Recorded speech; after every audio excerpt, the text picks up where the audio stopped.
Marupsing, Manipuris Ekoisi missing the yamde. Around 3.75 million, Havdi La Kuntraga, something Karakak lay heaveny.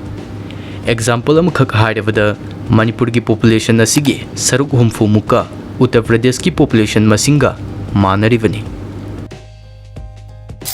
Adubu India gi mefta kuzin mamai muktang pakpa Manipur. Sana Konavagi have this sports kilam dasu India gi in a powerhouse oirivani. World Boxing Champion Taruglak Lo Kraba Medicom dagi Hodaga Mirabai Chanu. Amadi Dinku Sing Makoisi Manipuris Ngaktani.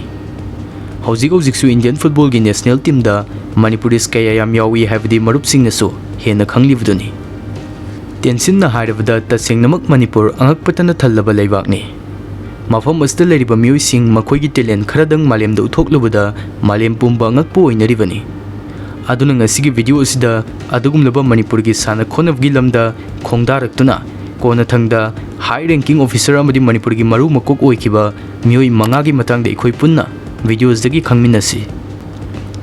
Video Hodring channel Asibo, subscribe to Shinbiduna Puning Toga Pio Haizeri.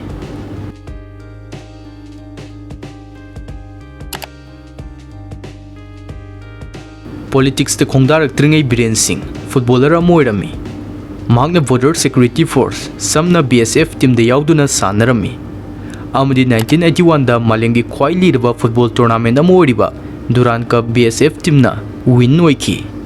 Mazda Mahakisu contribution Chowni Yaurivani. Matamadugiwina, national level club da Manipur represent Uduna Sanaba, Mioi Kuzo Kradugi Marakta, Mahak Soamani. Masigi Matung football dagi retire oiraki, aduga journalist oiraki. Amadi Mamasagi Oiba Pausi, Naharolgi Todang Asigi journey, Amuk Horaki. Masigi Matung 2002 Sahi is the Mahak politics the Kongdaraki. Amadi 2017 Dadi, Indian history da sports person Namana, Chief Minister Oirkiba Ahanba Mioi, Mahak Noiraki.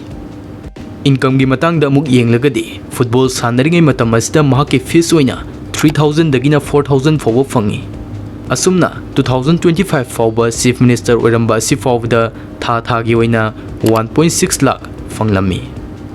Masigi matakta official allowance, car, residence amadi staff asina chingbagi khudong saba singsu fanglami. Latest report amagi matungina mahaki net worth asi 1.4 crore ni hairi.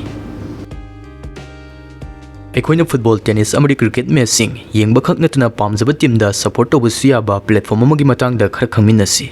Masigi platform asda football, cricket, amadi esports na chingba masana sing asida live matching follow tobi ai.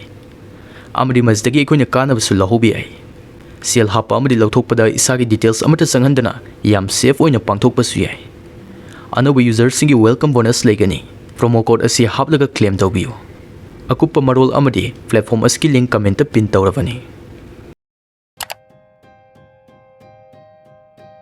Mirabai nongpo kaksing de sorkhibani.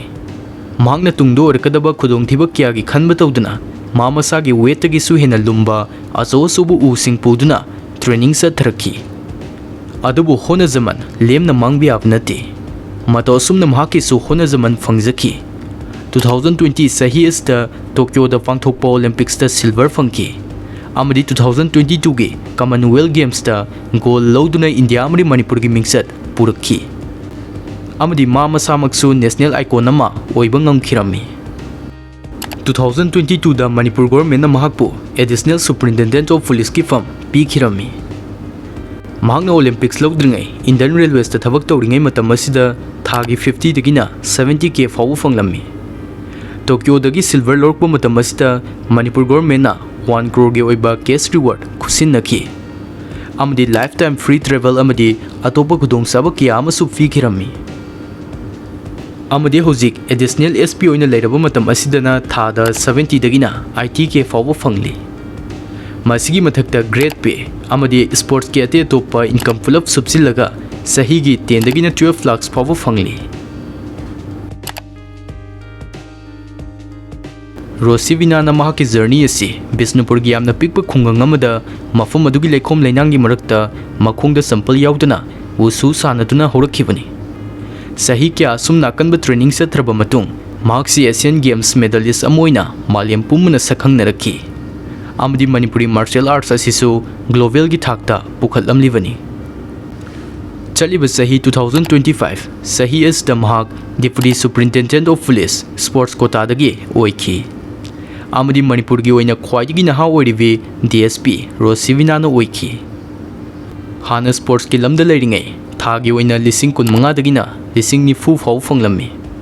Adubu DSP oraklaba matung mahakki salary asi 55k dagina 60k phaubo oirakhi. Atei atopa income sing punsilaga thada punna 90 dagina 1.2 lakhs phaubo phangi haina report sing da palli. Sahi amada sarapna 12 lakhs muk oiribani. 1980s ki matamdadi thoiba sing Indian hockey team gi oina star oiramlibani.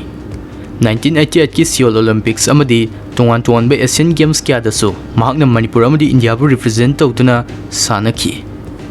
Asumna retirement oikraba tungdasu FCI haibdi Food Corporation of India da officer oina makhata na duty tawki.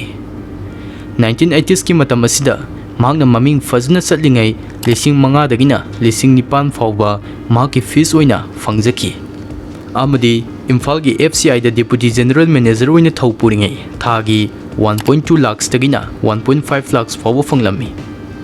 Sports da sahi kya India gi mingsat proklamduna Manipur busu awang ba thakta thambiramliba misak amakhakni thoiba sing khetrimayo.